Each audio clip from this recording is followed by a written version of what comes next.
Tu regardes George Floyd, sa situation, qu'est-ce qu'il fait? Il est au sol. J'ai jamais vu quelqu'un d'autant policé et dire « Je ne peux pas respirer, monsieur le policier ». Il n'est pas en train de dire « Hey, tu sais, décalisse quoi que ce soit ». Il est en train de dire « Je ne peux pas respirer » d'une manière polie. Il est tellement poli qu'il va en mourir. Qu'est-ce qu'il aurait pu faire d'autre? This is a dangerous situation. The organizers who asked you.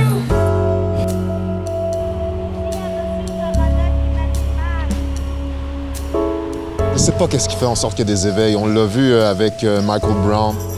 On l'a vu ici avec Freddy Villanueva. Puis là, on voit le symbole le plus profond du racisme par un policier. Moi, je pense que ce qui a vraiment été une impulsion pour tout ça, c'est le phénomène du coronavirus. Ça fait ressortir toutes les inégalités qu'il y avait au pays. Ils ont fait comme, bon, c'est fini, ça explose. La manifestation que l'on a organisée, c'est ça qui était impressionnant, c'est de voir autant de personnes de toutes les communautés. La plus grande marche dans l'histoire du Québec pour parler de racisme. Moi, tu sais, qui milite depuis plus de 10 ans, j'ai jamais vu ça. Et les médias ont quand même largement rapporté les saccages, les grabuges. Ça devient frustrant, surtout qu'on parle de vitrines brisées. Nous, on parlait de vies brisées. Il y en a une qui peut se faire remplacer, l'autre pas.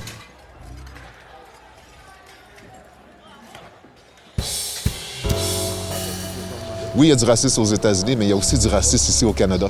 Puis ces gens-là qui critiquent la cause viennent jamais voir dans le quartier qu'on se fait profiler. Ils sont jamais là pour ça. Moi, c'est pas une fois dans ma vie que je me suis fait contrôler par la police. C'est pas 5 fois, c'est pas 10 fois.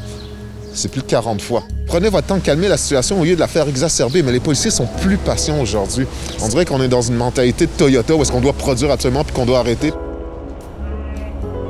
Est-ce que vous devez préparer vos jeunes à ça ou ils vont l'apprendre sur le tas? Non. Ils vont devoir. Mes enfants l'ont vu, la vidéo.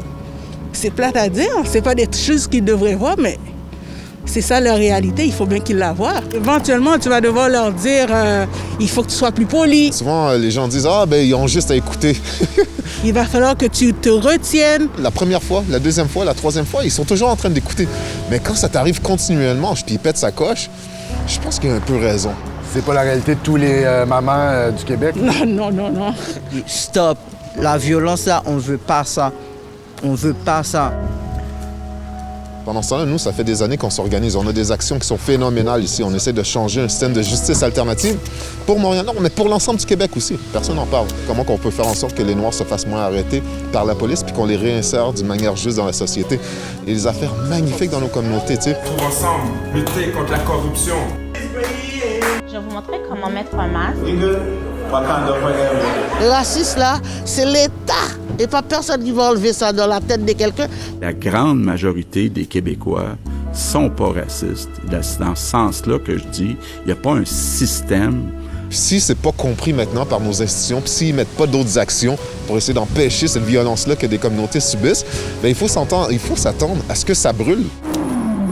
Je trouve ça triste, je suis fatigué, je suis épuisé, je suis tanné de faire ça pour te dire franchement. On est dans une autre génération qui disent, eux, ils veulent pas subir ce que leurs pères ont subi.